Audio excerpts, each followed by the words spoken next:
História. Portugal foi fundado em 1143, ano da celebração do Tratado de Zamora.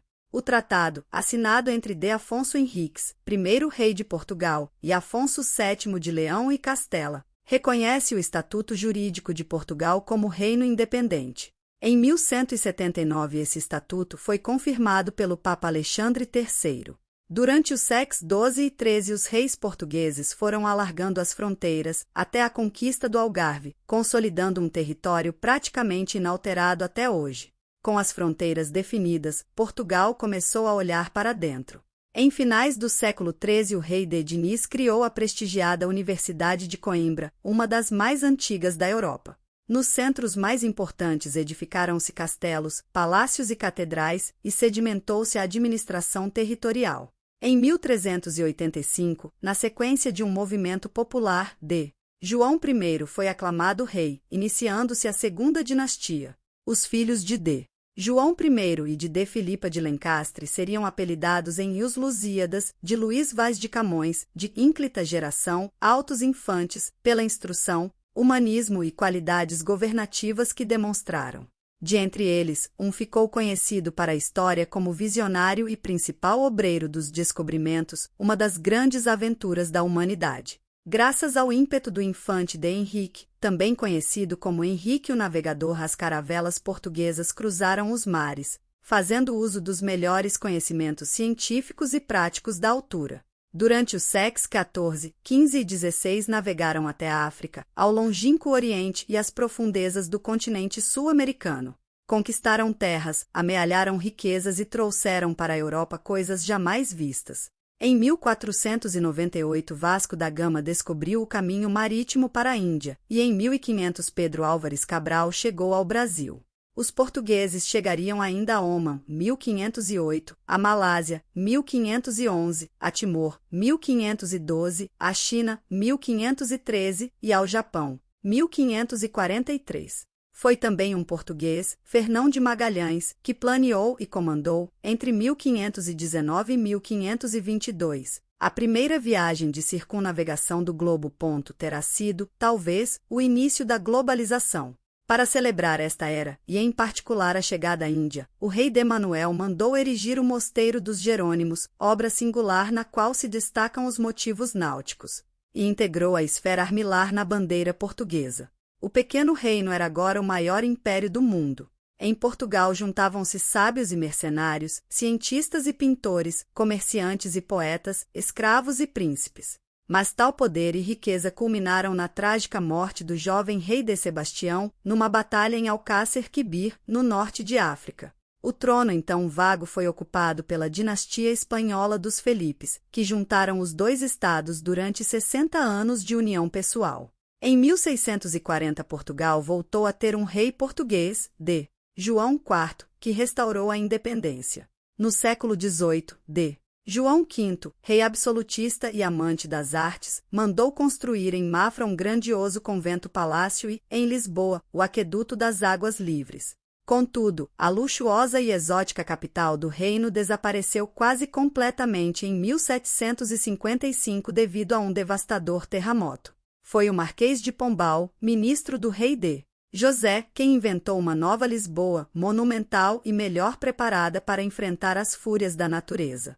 No início do século XIX as tropas de Napoleão invadiram Portugal e a corte mudou-se para o Brasil, a fim de assegurar a continuidade dinástica e assim a independência de Portugal. Quando, 14 anos mais tarde, em 1821, o rei João VI regressou a Portugal, o país era diferente. Para além das marcas deixadas pelos anos de guerra surgir entretanto o movimento liberal, o qual transformará o panorama político nacional. O poder do rei não mais era absoluto e a primeira Constituição estava em vias de ser aprovada. João VI, pintado por Jean-Baptiste Debré. Quando João VI morreu, em 1826, a situação política era confusa, quer do ponto de vista político, quer dinástico. Em 1828 deflagrou a Guerra Civil, com dois filhos de João VI a disputar o trono, Miguel, aclamado pelas cortes, que defendia uma visão tradicionalista e se opunha à Constituição, e Dom Pedro, que defendia o liberalismo e a Constituição, mas que, por ter declarado em 1822 a independência do Brasil e ser imperador deste país, estava impedido de ocupar o trono português.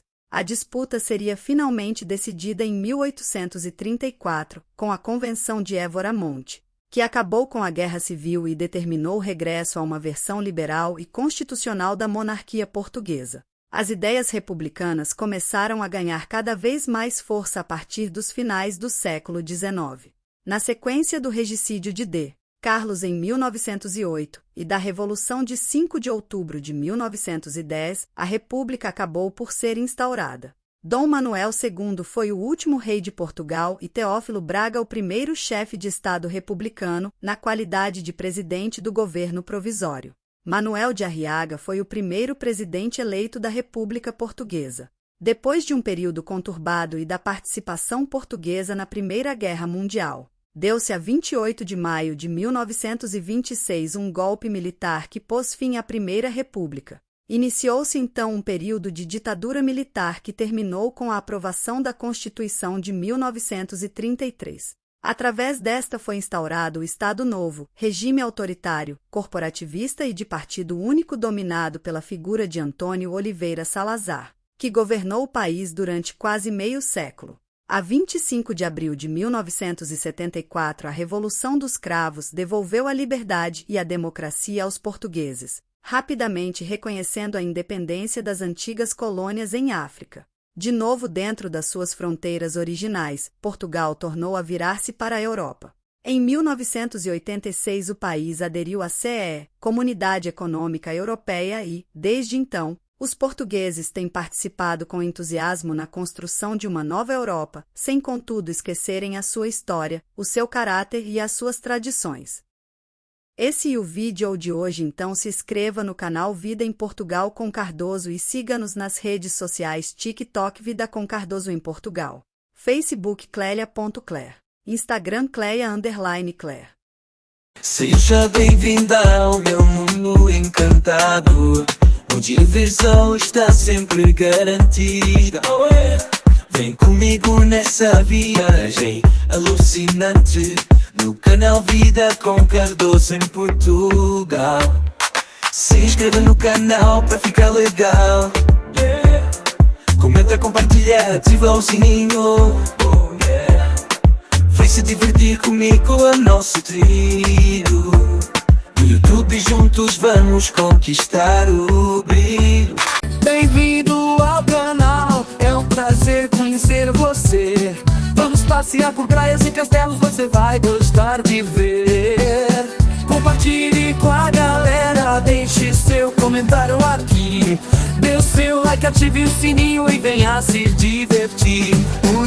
Seja bem-vindo ao canal Vida em Portugal com Cardoso. Se inscreva já que é pra ficar legal. Se quiser compartilhar também pode comentar com seu like. Eu vou gostar, o sininho ative já. Muitos vídeos para curtir.